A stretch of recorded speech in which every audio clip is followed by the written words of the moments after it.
Sarasvate Devi Gauravani Pacharine Nirvasesha Sanyavadi Pastyatya Deshatarine Namaste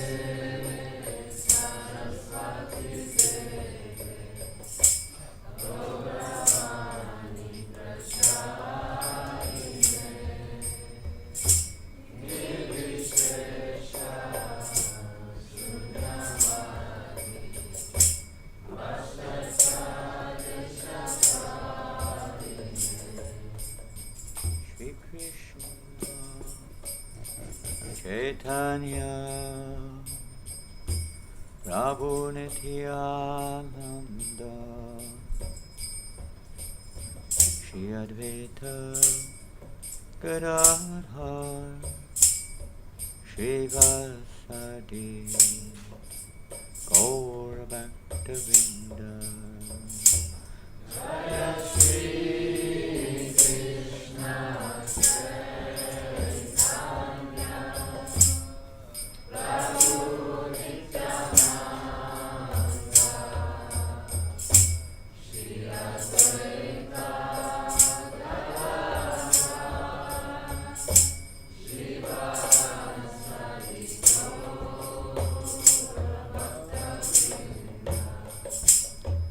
Hare Krishna, Hare Krishna, Krishna Krishna, Hare Hare, Hare Rama, Hare Rama, Rama Rama, Hare Hare, Hare Krishna.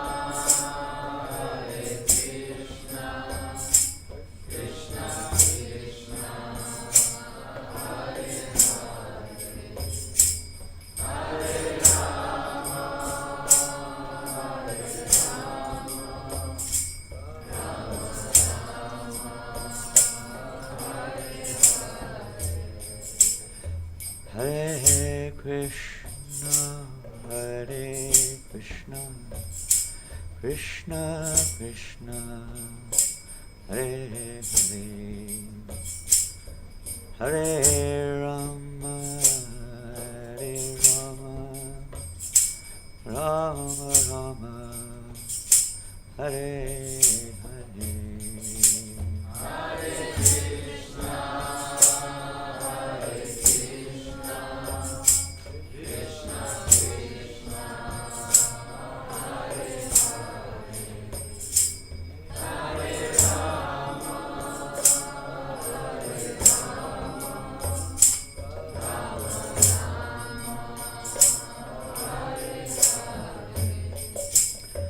Hare Krishna, Hare Krishna, Krishna Krishna, Hare Hare, Hare Rama, Hare Rama, Rama Rama, Hare Hare, Hare Krishna.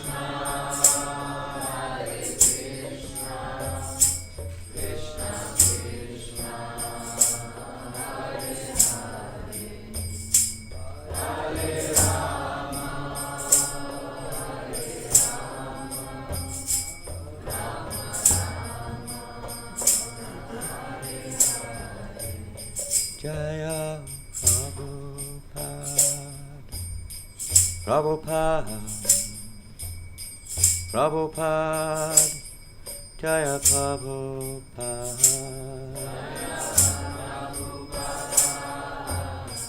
Prabhupada, Prabhupada, Jaya Prabhupada, Jaya Prabhupada, Jaya Prabhupada, Jaya Prabhupada.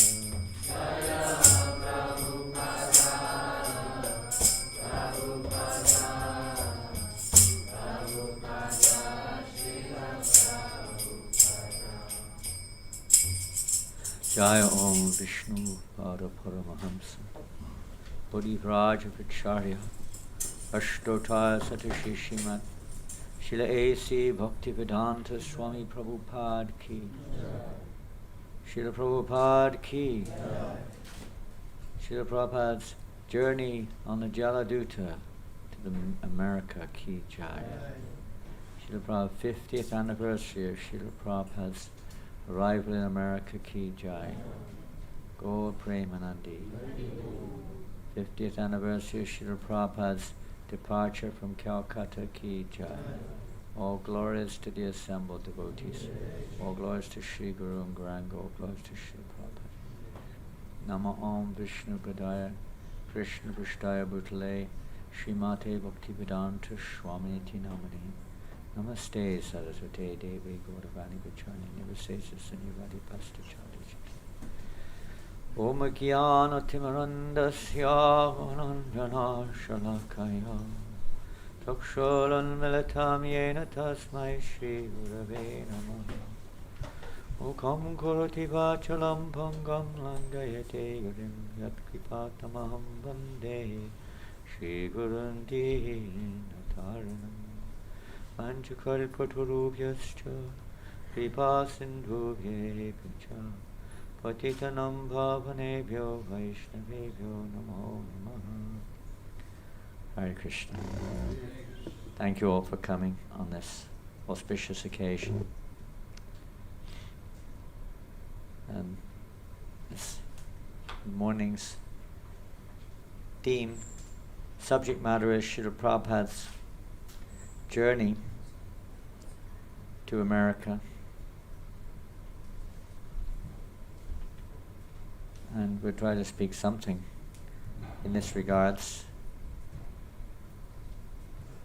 try to get a little closer to Srila Prabhupada, hopefully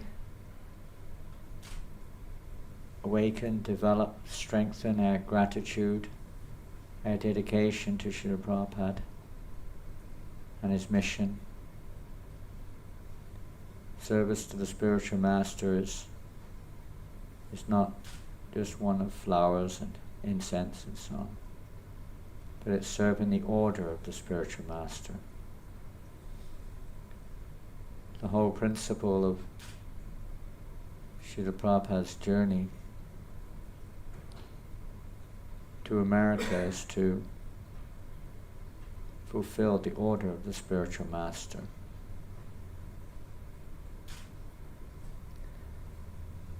So I don't know, I normally present some PowerPoint presentation, but this morning time is limited, so I'm just going to try to recap and discuss something about the journey, the significance of the journey, and how it, how it relates to all of us. We've already heard that none of us would be here today if Srila Prabhupada had not taken this journey in 1965. There would be no ISKCON. There would be no BBT. There would be no, practically speaking, deity worship outside of India. There would be no initiations, no congregational preaching, no facilities for anyone. Nobody would know anything practically about who Krishna actually is. There would be no books. No one would have received these priceless gems, this transcendental literature. The holy name at most would be chanted impurely in some yoga studios, maybe, even if that may not have even been there. There would be no prasad distribution, no restaurants, no homes, nowhere for devotees to take birth outside of outside of India anyway. The list can go on and on and on. And whatever we may think, these are facts. These are truths. This journey is the most significant event practically that's taken place in centuries. It is the fulfillment of the will of the Lord. Of course, the mission still continues to expand. Not that the work ever finishes. We'll just try to recap a little bit about the build-up and the actual journey itself, briefly, by Srila Prabhupada's grace, and by the grace of our acharyas. We'll turn the clock back a little bit. 5,000 years past in history. In the Chaitanya Mangala, Lochan Das Thakur recounts an incident which took place in Dwarka. It's a long pastime. We're going to cut a long story short. Narada Muni, the great transcendental spaceman, who travels the universe glorifying the Supreme Lord, fulfilling the Lord's will, was feeling distraught, somewhat distressed, knowing that the age of Kali was approaching. And in this age, people are very unfortunate and materialistic, with very little spiritual inclination. With this concern in his heart, all Vaishnavas are concerned for the suffering of others, paradukha-dukhi.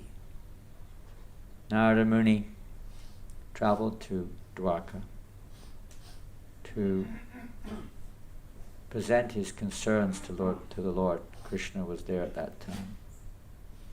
When the Lord saw he was seemingly somewhat unhappy, he inquired.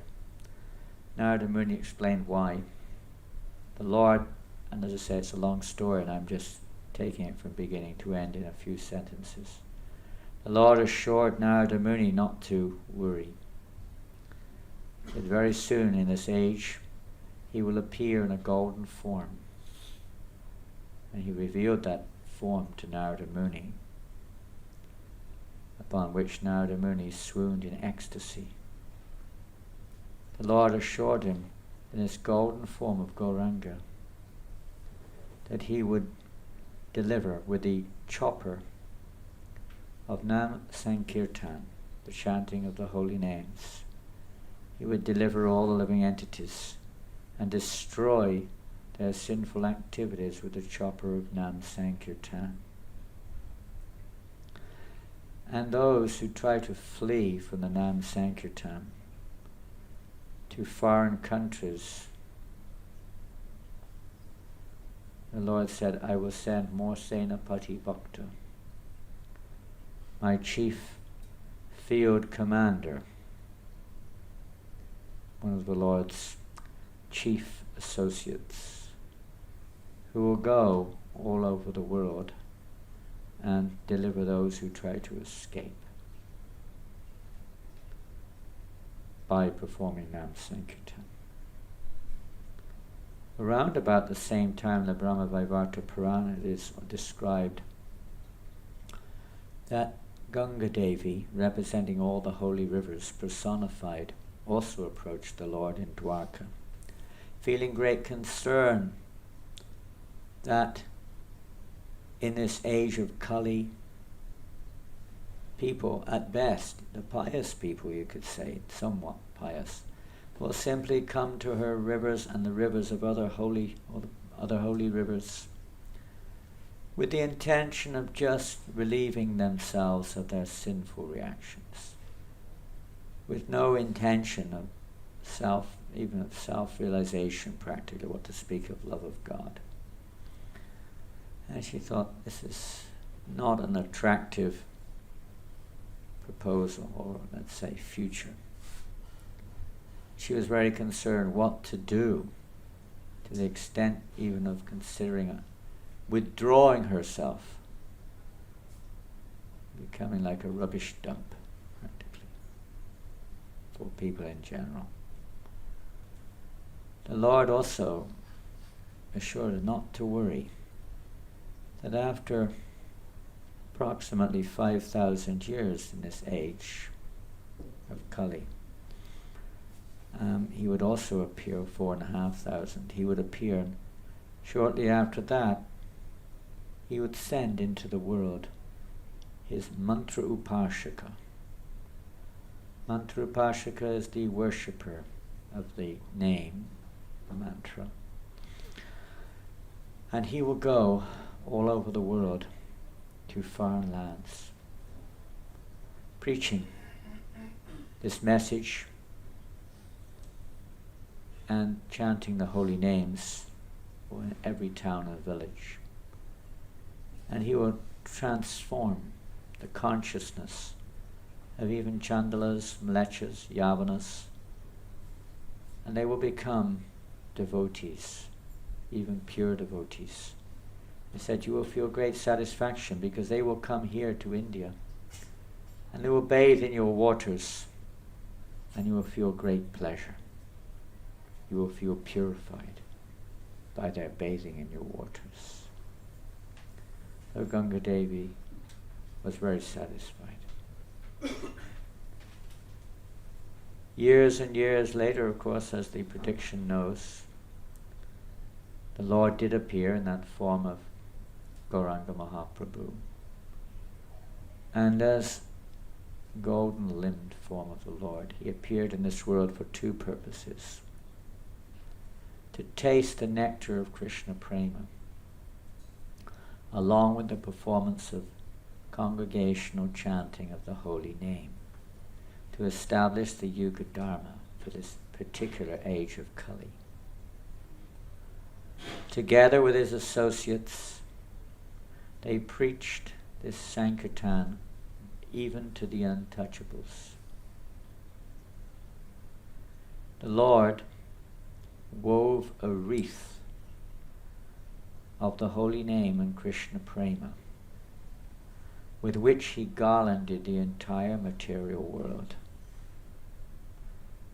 It was his intention to drown everyone in the waves of congregational chanting. He predicted Patipati Achiyati Nagaradi Gram Sarvatra Pachor Hoibe Moranam, that in every town and village of the world my holy name will be heard and chanted. He distributed this Krishna consciousness indiscriminately to everyone, whether they were fit or unfit, willing or unwilling. Lord Chaitanya Mahaprabhu and his associates freely distributed this mercy, giving everyone the chance to develop their love of God through the performance of congregational chanting. Years later, the mission of Chaitanya Mahaprabhu to drown the whole world in the ecstasy of Sankirtan was almost, practically speaking, hardly visible. Even up to the time of Srila Bhaktivinoda Thakur in the 19th century, there was practically no manifest presence of this mission of Chaitanya Mahaprabhu. At best it had become a sahajya. People understood it to be some kind of sahajya or cheap, sensual activity, not understanding the actual essence, the deep meaning, the purity of this message. Bhaktivinoda Thakur resurrected the mission of Chaitanya Mahaprabhu through his writings, through his preaching, and establishing so many namahatas and so on. He predicted around about the year 1886 that the day will soon come when all the cities of the world, the local people will go through the streets and towns with madungas and cartels and banners raising the Sankirtan through the streets of London, New York, Paris, Moscow, all the major places and smaller places. That day will soon come when the fair-skinned men from their side will come here to India and they will embrace their Bengali brothers. My dear brother, please accept us. We have also taken shelter of Lord Chaitanya Mahaprabhu's Sankirtan movement. In this way they will dance together chanting the holy names Jai Sachinandan, Jai Sachinandan. That day will soon come when all the religions of the world will flow like rivers into the ocean of Nam Sankirtan. Mua Ekadharma, the one religion of chanting the holy name, the Yuga Dharma. A little while later he also predicted a personality will soon appear in this world to fulfill this prophecy, who will travel unrestrictedly over the world, spreading the holy name. Srila Bhaktisiddhanta Saraswati Maharaj had appeared in the world in 1874. Shortly after that prediction, in 1896, in Calcutta, and Srila Prabhupada notes that it was not by chance or it was an arrangement of the Lord, it wasn't just a coincidence, that he appeared there in Calcutta in 1896. The same year that Srila Bhakti Vinod Thakur sent his first English literature, Lord Chaitanya's Life and Precepts, to the Western world. So when Srila Prabhupada, of course, then grew up in the pious family, in 1922 in Altadanga in Calcutta, he first met his spiritual master physically on the rooftop. And at their first meeting in that small assembly, humble beginnings of the Gaudiya Math, Srila Bhaktisiddhanta Saraswati Maharaj said to, then of course, Abai, and he said to our Srila Prabhupada, you weren't educated, with his friend Narendranath Mullik. You were educated young men. You should make your goal in life, your mission in life, to spread this message of Lord Chaitanya Mahaprabhu in the English language all over the world. Quite a stunning thing to say on a first meeting to somebody. Srila Prabhupada, after some little argument, not exactly, but challenge, was convinced. Right from there he accepted him, Srila Bhaktisiddhanta, as his spiritual master. Although it was not until 1933 that he took formal initiation. Srila Prabhupada was a grihasta, engaged in business. He was very busy. He could not see how he could do very much service. He wrote to Srila Bhaktisiddhanta Maharaj, I am a grihasta, I am a family man, I'm so absorbed in so many things, I have very little time to serve you. Not so many of your disciples are doing so much service. How can I serve you? Prabhupada said this is the only question you really need to ask. How can I serve you? Bhaktisiddhanta Maharaj wrote back with the same answer. You can make your life perfect by preaching this message of Lord Chaitanya Mahaprabhu in the English language all over the world. This was his ongoing instruction to Srila Prabhupada. it wasn't just to our Srila Prabhupada. He gave this instruction to others also, but they didn't do it. They didn't do it. One time I was in Vrindavan, Prabhupada's home, the Krishna Balaram Mandir. One time on his Tirobhav, one devotee, he was a disciple of Puri Maharaj from the Gaudiya Math, was giving a little talk about Srila Prabhupada, short but sweet, in English. And all I can remember of that talk was paraphrasing. He said, and he's a disciple of one of Prabhupada's godbrothers, he said, amongst all of the disciples of Srila Bhaktisiddhanta Maharaj, Swami Maharaj is how they address our Prabhupada, of course, was his sannyas name.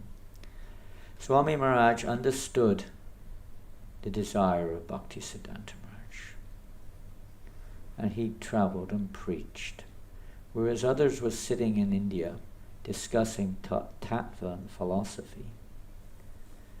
Swami Maharaj took the mission, took the message, and preached boldly. Particularly, he said, he attacked science and sense gratification. That was his vision. Much more, you could say. But that was a nice recap. This message, or this instruction, was a general instruction to his preachers.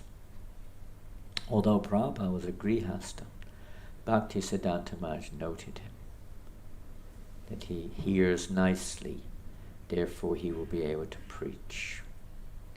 That's the secret, to hear nicely. Prabhupada brought this mission because he was always, hearing nicely means humility and submission. Years passed by. Prabhupada never forgot his mission, the instruction, but he was busy.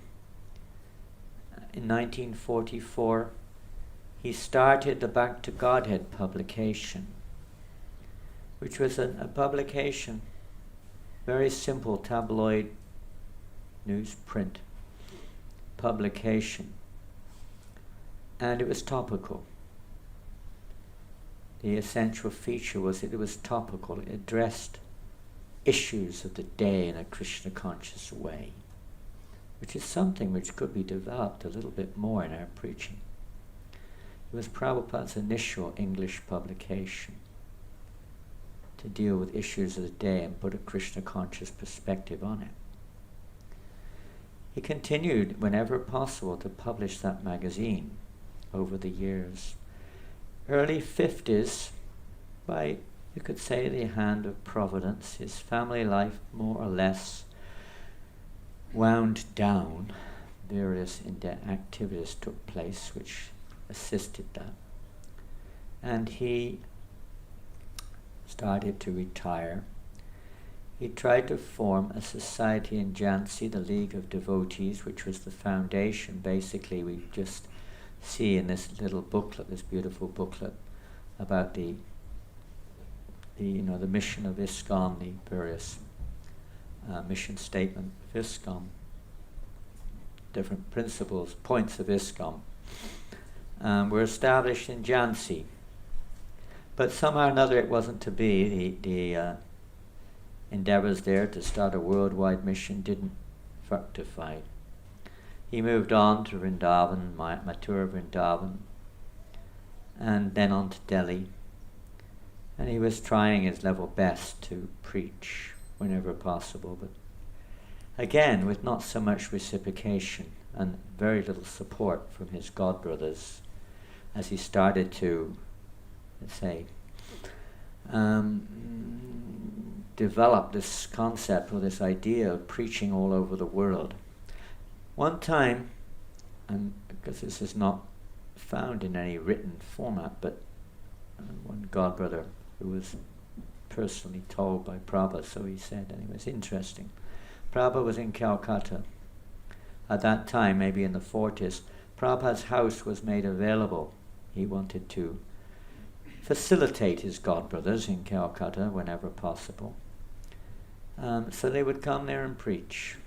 One day they were discussing this verse, Prativiti Achiyati Nagaradi Gram. And Srila Prabhupada was very busy doing business, selling pharmaceuticals and so on, pharmacy. And they would have, sometimes amongst God brothers, intimate relationship, not with any offense, but they would sometimes describe him as a kacha grihasta. One who's too much absorbed in business and so on, not, like that. So they were discussing, and Prabhupada came in and said, so what is the meaning of this verse? What is the meaning? And, well, in India? No. It's Nagaradi Gram. Everywhere, all over the world. Not just India. Who's going, what does it mean? Who's going to do this? This is Lord Chaitanya's prediction. Every town and village in the world. Oh, they were looking at each other. Obviously no one was thinking it was going to be me. They said, Abai Babu, so do you have an answer for this? And Prabhupada said, someone's got to do it. They said, don't worry, it won't be one of you. It will have to be a kacha grihasta. Prabhupada knew this was his mission. Bhaktisiddhanta Maharaj himself said, when some of his godbrothers asked him to join the mutt full time, he said, no, leave him where he is. Later on he will do everything. In one sense, Bhaktisiddhanta Maharaj protected Prabhupada from all the unfortunate, let's say, as it may be, but whatever politics, whatever took place after Srila Bhaktisiddhanta Maharaj's departure. Again, years went by, and a few more years, and Prabhupada retired from family life entirely around about 1954, and he tried to start to preach more, especially in Delhi. He would stay in this Chippiwada temple, trying to go around preaching, distributing his Bhakta Godheads, under great difficulty, struggling from day to day. There's not hardly any support from his godbrothers. Bhaktisiddhanta Maharaj many times appeared to him in a dream, telling him that he should take sannyas. At first, Prabhupada said he was horrified. It took place when he was a grihasta in the 40s, and again in the early 50s, and again several times. And in about 58 or so, again, and this time he thought, I have to do this. He approached some of his godbrothers, Tirtha Maharaj and others, and they didn't really encourage him. They said, well, you come and work under us, and maybe in time we'll consider it. And this idea of going to the West, if we think it's important enough and we have the funds, we might even consider helping. But it was not very encouraging. Not encouraging. And he was beginning to doubt. One time he was with one godbrother, Keshava Pragyan Maharaj, Bhakti Keshava Pragyan Maharaj in Mathura. And when Keshava Pragyan Maharaj heard this dream, he said, no, Swami, Abai Charanavinda is his name. You should immediately take sannyas. Without taking sannyas, how can you establish or fulfill this instruction or a preaching mission to spread this? He encouraged him. So Prabhupada accepted. And in 1959 he accepted the sannyas order of life. Shortly after that, on the advice of one librarian, of course it was the inspiration of Krishna really, and it was the order of Bhaktisiddhanta Maharaj, if ever you get money, print books. Srila Prabhupada up to then was doing small publication of Back to Godhead, 1 or 2 small booklets. Easy journey. But at that point he began on the librarian suggested you should make hardbound book. People will keep it. They don't keep these other ones. That will make it solid. So he did. He started to publish, write, translate, comment upon Srimad Bhagavatam. And his original versions, one by one, 3 volumes, first canto Srimad Bhagavatam, Prabhupada produced. single-handedly, working day and night, practically speaking. In 1959, thereabouts, he secured those rooms in the Radha-Damodar temple. But he didn't move in till 62. Mostly he was in Delhi. When he was in Vrindavan, most of the time he was in the Vamsi Gopalji temple, staying on the roof there. And only a few years he stayed at Radha-Damodar. And even then it was back and forth to Delhi to preach, writing, translating, praying in the Radha-Damodar temple, going to Delhi, going to Bombay, going to Gorakhpur, here and there, trying to get his books financed, published. He would personally go and get the paper, bring it, no, not carry it, but supervise its coming to the printing press, oversee everything, oversee the printing, the binding, everything. He was literally typing, everything he was doing, single-handedly. He had no money. Day to day it was living from hand to mouth. Every volume he'd have to get donations somehow or another. He would walk to save money. Kilometers he would walk in the heat, his elderly personality, just to save a few pice, to use it for publishing those books. Amongst those who helped him in the publishing was Samati Maharaji, the owner of the Scindia Steamship Company in Bombay, very pious devotee of Balaji, or Radha-Krishna rather, in the Sampradaya of Balabhacharya. And she was helping him to publish one volume. So as time went on, Prabhupada managed to produce 3 volumes, and different ways he was trying to distribute them through book sales shops and through even the American Embassy purchased, I think, 12 sets. He was going alone, different places trying to sell those books. And living very, very, he only had one disciple who was barely helping at that time. He would always make the effort whenever he would meet anybody who he thought might be able to help, to explain his mission to them. Can you help me? I have the order of my spiritual master to preach this message of Srimad Bhagavatam of Lord Chaitanya Mahaprabhu in the Western world in English. Can you please help me? And in one such conversation with Mr.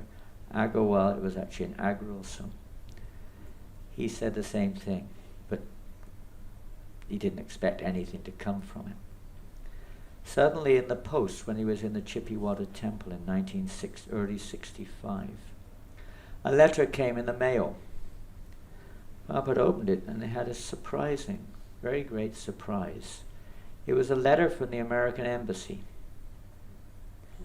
And the letter said, your sponsorship for traveling to America has now been received. And you please now apply for whatever other documentation you need for traveling to America.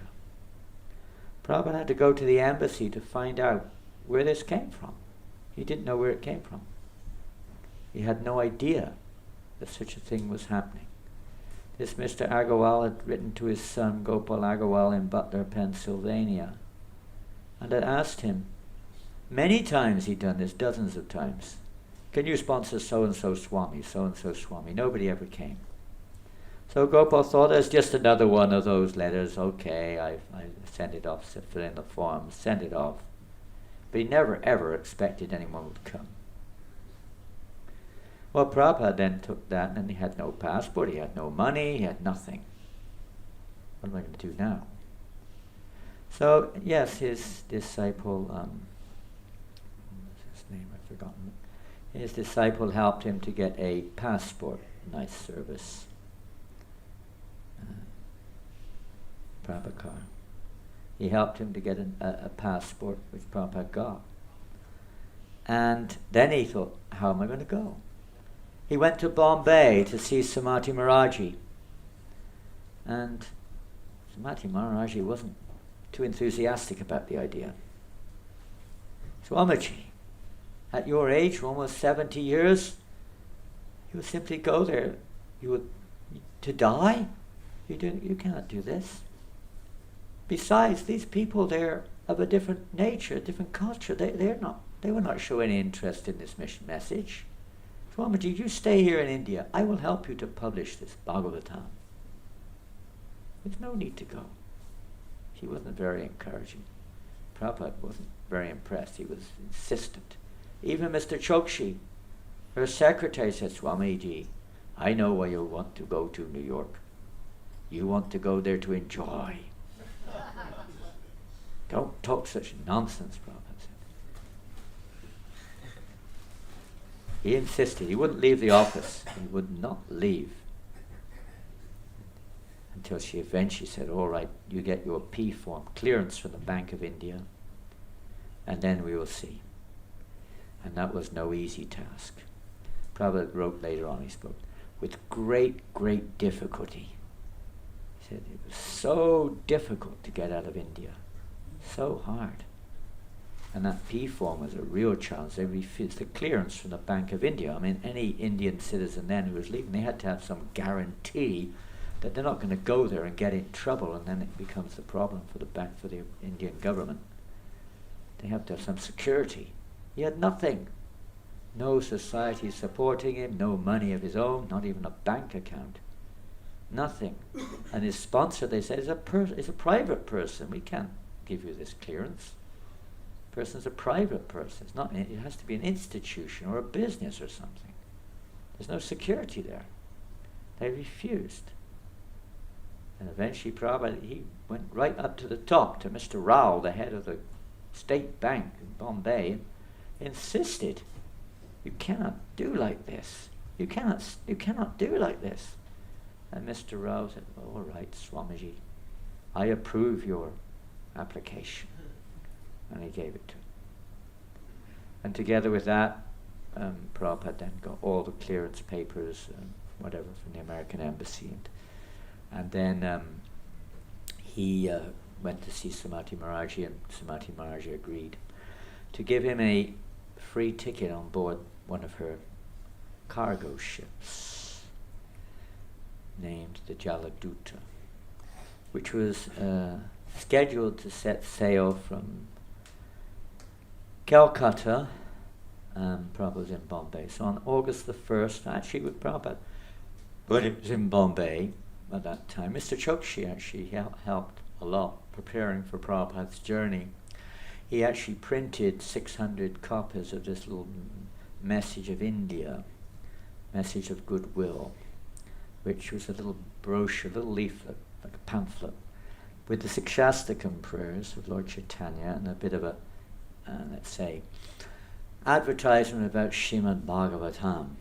So he arranged the printing of that, and he paid for it, everything. And he also got some clothing for Prabhupada for his journey, knowing that New York is not quite the same climate as India. So he did have a little bit more than just one change of cloth, and an umbrella, and a suitcase, and some puffed rice. He had a little bit more than that, and the umbrella's a funny one. And Prabhupada, in those days, would always have his umbrella. Brahmananda Prabhu was telling us a few months ago that it was very funny. He said he couldn't understand it. He said, sometimes you would always, even in the nice weather, there was no sign of rain, he would still carry that umbrella.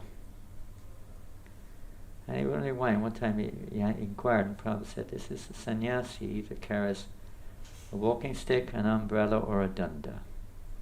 So this was like Prabhupada's danda, besides being a very practical danda.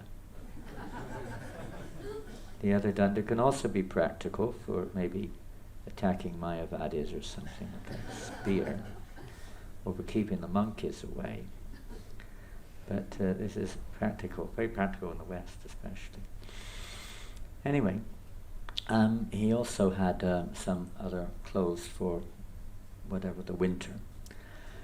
And he took a train from Bombay on August the 1st to Calcutta, and he spent some days there in Calcutta with one fellow, Shishir or something, Banerjee or something, some musician doing some programs here and there. And he also went to Mayapur, visited a few godbrothers and so on, and prepared for the boat journey. And then on August the 13th, August the 13th, very auspicious day, it was Friday. And in the Western world we have this superstition, isn't it? Friday the 13th. It was Friday the 13th of August, and the day after Balaram Purnima. On our Vedic calendar, it's the day after Balaram Purnima. Srila Prabhupada stepped up onto the Jaladuta, climbing the gangplank. As we heard this morning, there were three or four others, including his son, who were there with him, Mr. Ali and one or two others this year. And someone from the Skindia Steamship Company accompanying him onto the boat at that time. And nobody else in the world probably cared, knew about it, had any idea. An old Indian sannyasi getting on board a boat. Not really, who cares? Most of us probably weren't even around in this body at that time. Prabhupada boarded the boat, and you can read, if you wish, in the Jaladuta diary, which Prabhupada received this diary from the Skindia Steamship Company earlier in the year, and he was using this diary to keep a track of his appointments and sales of his books and so on. But from the time he stepped on board the Jaladuta, it was more of a record of his what was going on. Not very extensive, but to some extent. And describing, as we heard this morning, some details about the boat, how it went so far, then it stopped and waited for several hours at a Diamond Harbour. He set sail from King George's dock, and then for a few hours later it stopped. All night it was stopped in the river, and then different places, and eventually it set sail into the Bay of Bengal. And Prabhupada was very comfortably situated, as we heard this morning. The arrangements made by Samati Maharaji was a first-class apartment, a cabin inside the boat. In fact, he had several rooms, including a little lounge and a bedroom and a bathroom. The captain had given him his own normal apartment. He was a pious man, Mr. Pandya, Captain Pandya, very pious man. But when the boats reached the Bay of Bengal, the ocean started to get a little choppy, and Prabhupada started to get seasick, and it was a very difficult time. He wasn't feeling well. Many days he couldn't eat. He wasn't feeling well. And after several days, even there was cyclonic weather, the boat crossed or passed by the coast of Sri Lanka. And then it docked in Colombo, and in Colombo, Prabhupada got the chance to actually travel around the city. He was very interested. When he would go to a place, he would often like to see the place. And the captain arranged for him to have a tour of Colombo, various buildings. Prabhupada writes commentary on various things he saw there and how nice the city was and so on. Then the boat set sail again from Colombo, and on September the 20th it docked in Cochin on the coast of, August the 20th, it docked in Cochin on the coast of Kerala. And there Prabhupada also got the chance to visit the city a little bit. And he also saw a very historic event. When the boat was in Cochin, Jaladut, that time the Skindia Steamship Company had sent 200 sets of his Srimad Bhagavatam, together with these 600 pamphlets, and they were loaded on board the Jaladuta there in Cochin on September the 20th. So Prabhupada was certainly not alone at any stage, but now he was accompanied with his very powerful, you could say, arms, his weapons, to attack, in one sense, attack the material energy. So together with that, he felt great confidence. The boat set sail from Cochin, but on August the 22nd, the ocean, the Arabian Sea, approximately 400 miles off the coast, Prabhupada started to feel very sick, extremely sick. so sick that he doesn't say what there and then. He says, we will have a separate account about this if we cross over this difficulty. What happened was, of course, he had a major heart attack on board the ship in the middle of the ocean, basically alone. He did not expect to survive.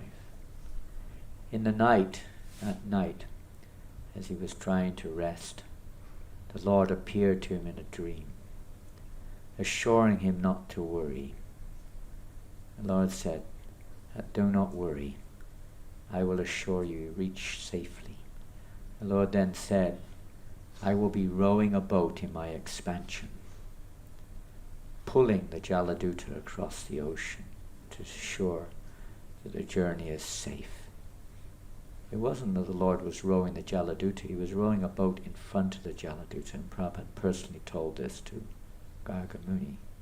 In fact, it's there in the Jaladuta diary, you don't have to worry. Jaladuta diary was kept in the New York temple in Lock and Key. And then in 1972, Prabhupada gave it to Bali Mardan. I don't know if he still got it, but he was looking after it. And that's how it came to notice. And you sometimes see a picture, different pictures, but there's actually, the Lord was rowing a boat. Sometimes it says in his expansion, it doesn't say expansions, but anyway, sometimes you see many expansions rowing it, rowing the boat, and pulling the Jaladuta to make sure the ocean was calm.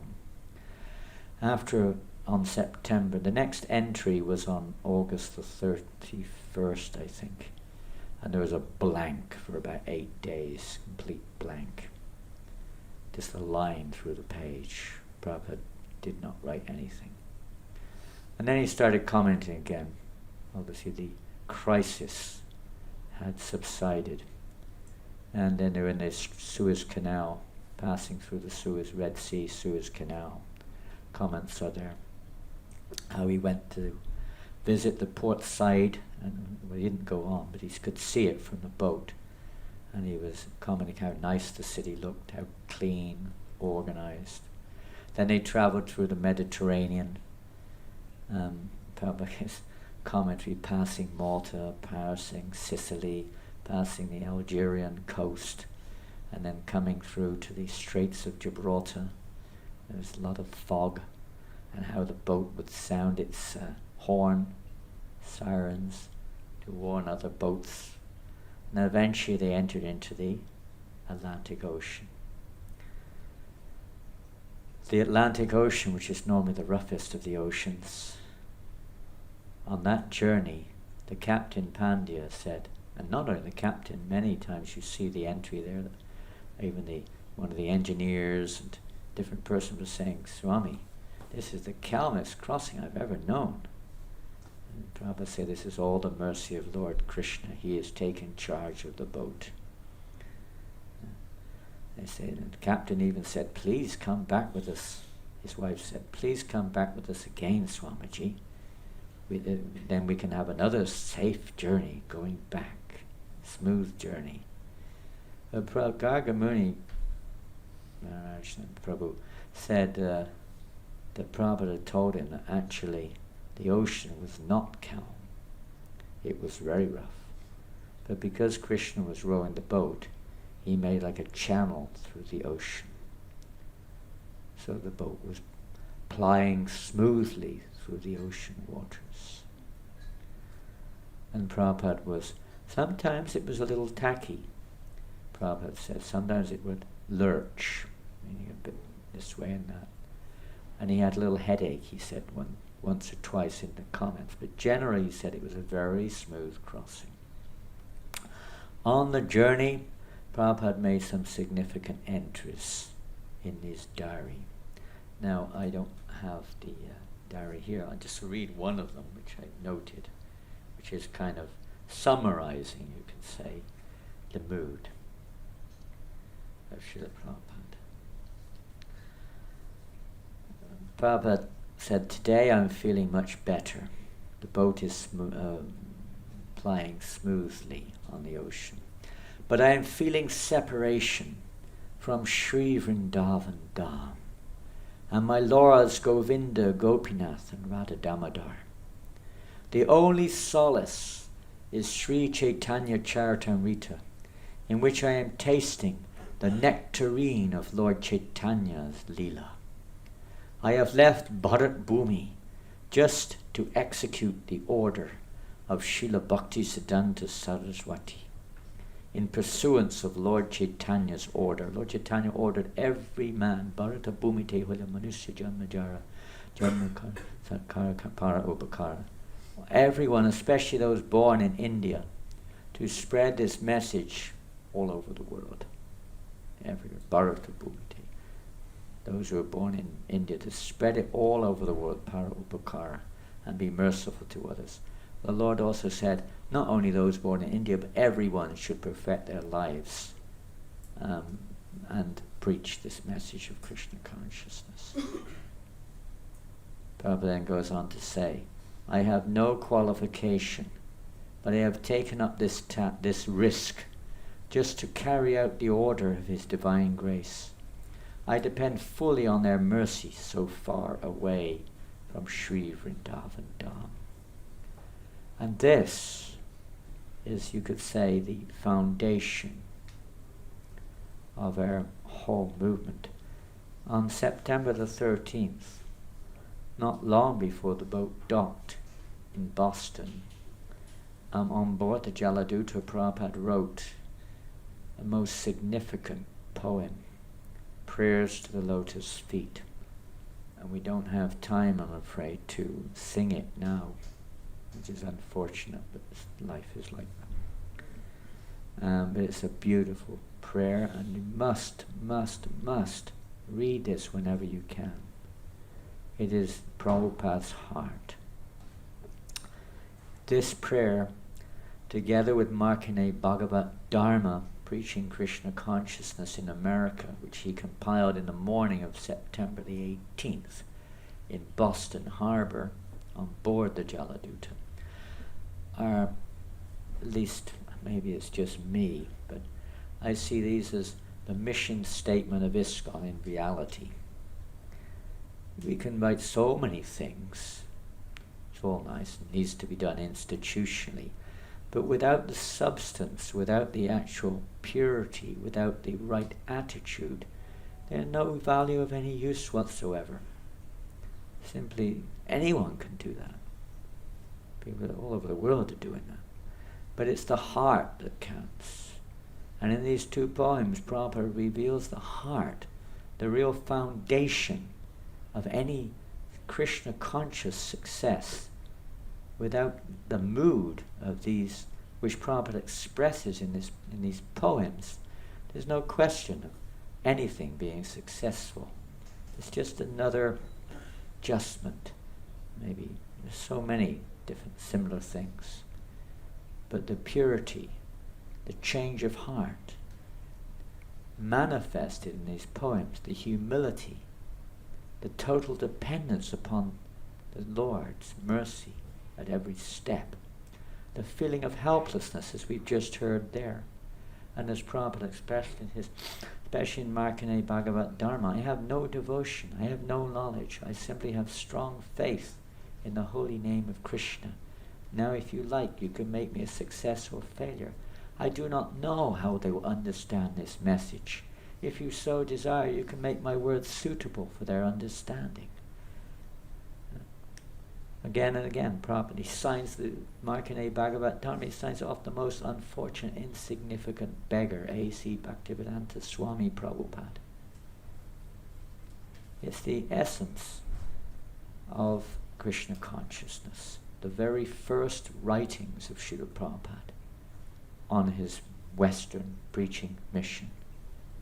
Of course, he had his books with him, but these are his first actual writings, especially Markandeya Bhagavat Dharma as a mission statement for all of us. It is the basis and foundation of the success of ISKCON, based upon that poem of Srila Prabhupada. So important. There would be no constitution or any of these things if Prabhupada had not made this journey to the Western world. Prabhupada spoke about this poem, Markandeya Bhagavat Dharma. He said, I wrote that poem in complete hopelessness. I had no idea. I felt helpless, he said. I had no idea. It didn't come with some magic formula exactly. I mean, he did, but not claiming that I've got it. He didn't come like most people would with some, nowadays, I thought it's unbelievable. But, it isn't unbelievable. It's the nature of this age. But when the spirit of Prabhupada coming alone to the West is almost inconceivable. I mean, devotees sometimes ask, can you go and start a center somewhere? Well, where will I stay? How much money will you give me? Where's my car? How many devotees will go with me? Who's going to support me? Prabhupada had nothing. What is 40 rupees, isn't it? All you could do with that is use it in the toilet in America. It's of no use whatsoever. Couldn't change it for a dime. Useless. Completely useless. He did actually have a few dollars from the captain and a bag of coins which they gave him when he arrived, but next to nothing. He knew nobody in America. He had no support from India, but he had one address of that Dr. Mishra in New York, whom he contacted when he was in Boston, but other than, he never knew him either, but other than he just had a loose address. But he knew nobody in America. Nobody in the world knew he was there. Nobody even cared. For those of us who were in this kind of body at that time, we probably can't remember what we were doing, but we certainly had no idea that this was going on. Zero. Nobody cared. Nobody knew what was happening. He wrote these poems just between himself and Krishna, basically speaking, revealing his heart to his Lord. And this is a message to all of us. It's such a significant event. Every year is significant. Every day is significant. Every day is an opportunity to do whatever we can to assist Srila Prabhupada in this mission. And you may have read it, since it's stemming from here in England, when Shivaram Swami was speaking with the Queen's Counsellor during the very difficult period when the manor was being, under pressure, almost closed for worship. And when Shivaram Swami was speaking with the Queen's Counsellor, discussing the issues, the Queen's Counsellor was quite a clever man. He must have been somewhat pious, even though he may not have been following the general basic principles of human life, but still he had something special. And in his own statement, when he spoke to Shivaram Swami, he said, "You do not know what an amazing thing your teacher has done." Shivaram Swami, what could you say? This man could influence the result of the case. He's an important person, representing the Queen in Parliament, I believe. But he's a very important man. You couldn't say, "I do" or "I don't," because if you say, well, you could say, "I don't." You can say, "I do," because it'd be like a challenge. He said, "You do not know what a great thing your spiritual master has done." And then he said, "You cannot know. It's not possible for you to know." Shiva Maharaj was maybe using the Indian style like this, which is yes or no, whichever way you take it.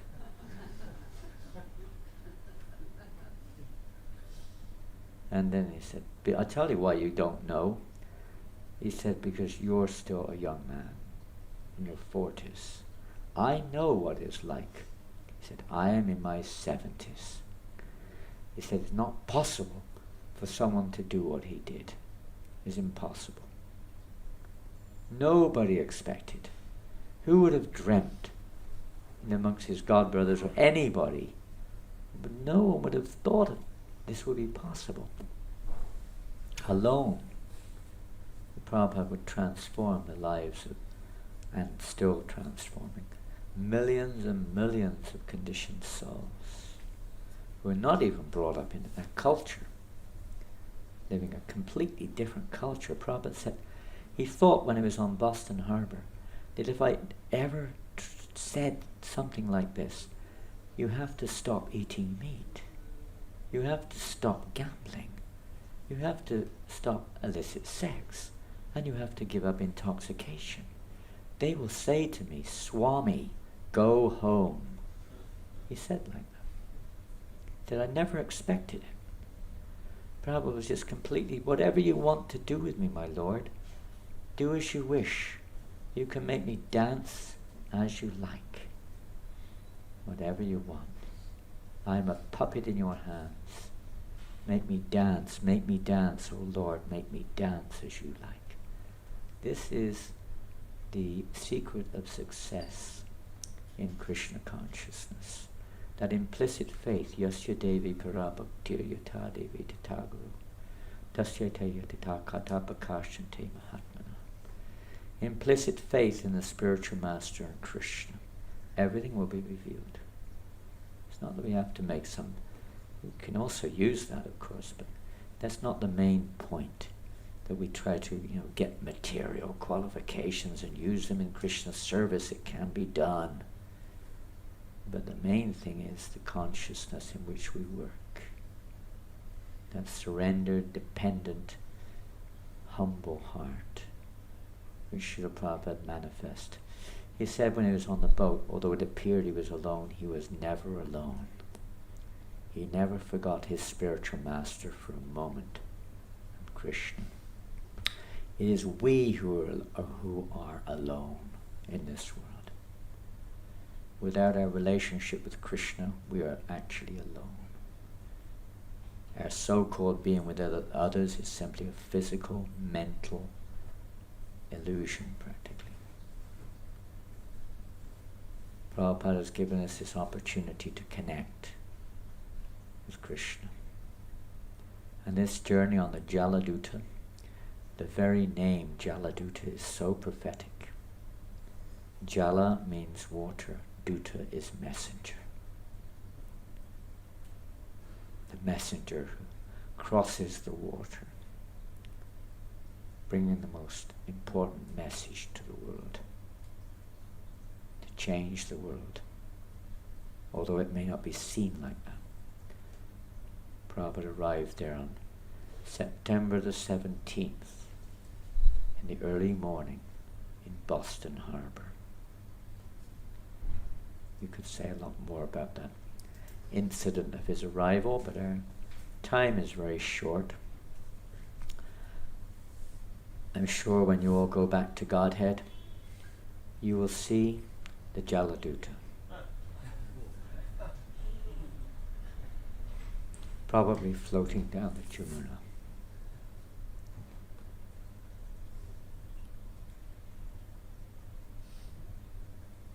A very special event, and we hope that this year you can take full advantage of this opportunity to increase your dedication to Srila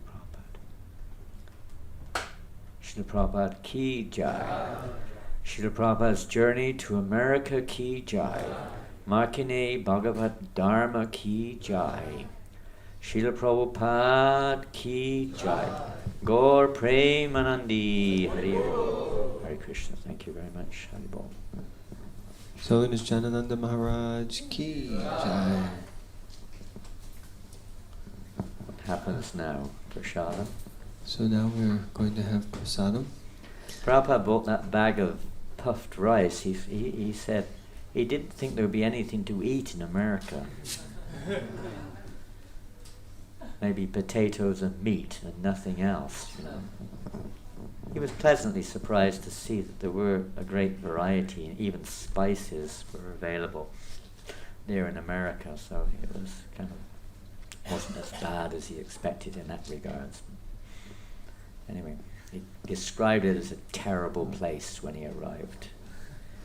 You must have some reason for bringing me to this terrible place, he said. Most Indians are dreaming for that opportunity. Where what do they say? It's paved with gold. I think in London, footpaths are paved with gold. Well, here they're gold, but you see the footpaths are covered in garbage nowadays in the cities of England. Ki Jai. Sorry, Srila Prabhupada Ki Jai. So Nityananda Maharaj. You said it already, you don't need to keep repeating. So Nityananda Maharaj. Srila Prabhupada Ki Jai. Thank you very much, Maharaj. That was amazing, wonderful, wonderful class. Thank you for transporting us all the way back to 5,000 years ago and the prophecy of Srila Prabhupada and up to the time he was arriving in America. Hare Krishna.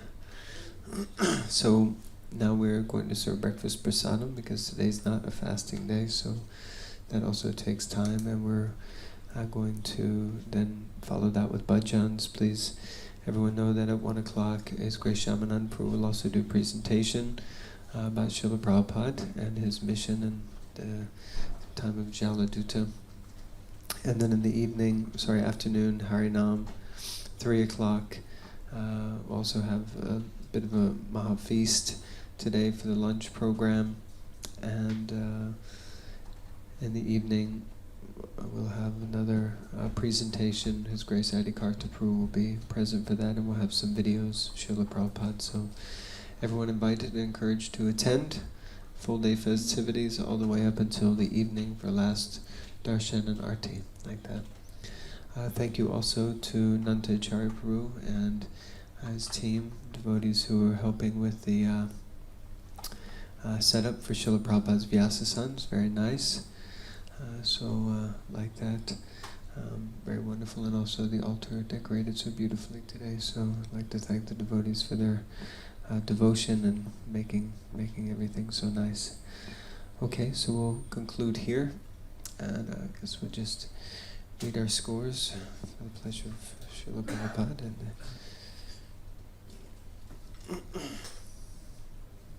a little reminder that there will be some of Srila Prabhupada's Your Ever Well-Wishers available.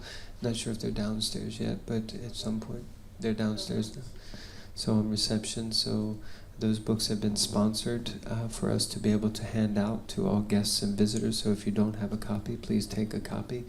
And if you'd like to take a copy and give to a friend or share with some family members, then please also do that.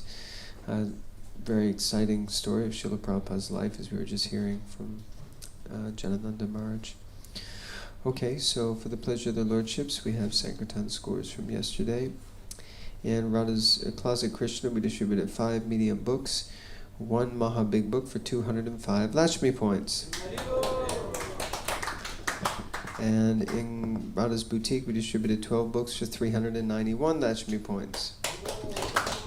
And in Govinda's Restaurant, we distributed prasadam to at least 269 customers for a total of 2,097 Lakshmi points. So we'll offer our prayer to the Lordships. Before we do, just if we could have some volunteers to help with the serving of breakfast prasadam this morning on the ladies' side. Okay, a few, and on the men's side, a few volunteers to help serve breakfast. Okay, looks like a lot of takers, no givers. And anyone who can help to clean up the temple room after breakfast, need a few volunteers for that. Okay, wonderful. All right, so the faster we clean up, then we can also start bhajans. And thank you very much again, Maharaj, for a very wonderful class. Okay, dear Shishi Radha-Nandaneshwar, Jagannath Baladev and Subhadra, Shishi Gauranitai, and Giri Govardhan, we offer our most respectful obeisances unto you. With a mood of deep gratitude and appreciation, we request your causeless mercy upon us. For your pleasure, if you so desire, we wish to erect a holy place of your transcendental pastimes that will attract unlimited souls to your service and fulfill the vision of your pure devotee Srila Prabhupada for London. Please enable us to cooperate together in order to satisfy you in this way. We, your surrendered servants, humbly beg. New Temple for the Lordships, Ki Jai. Srila Prabhupada, Ki Jai. It's also the prayers. You can see these little bubbles, they're all based on the prayers that Maharaj was talking about. So the prayers, the lotus feet of the Lord, so like that.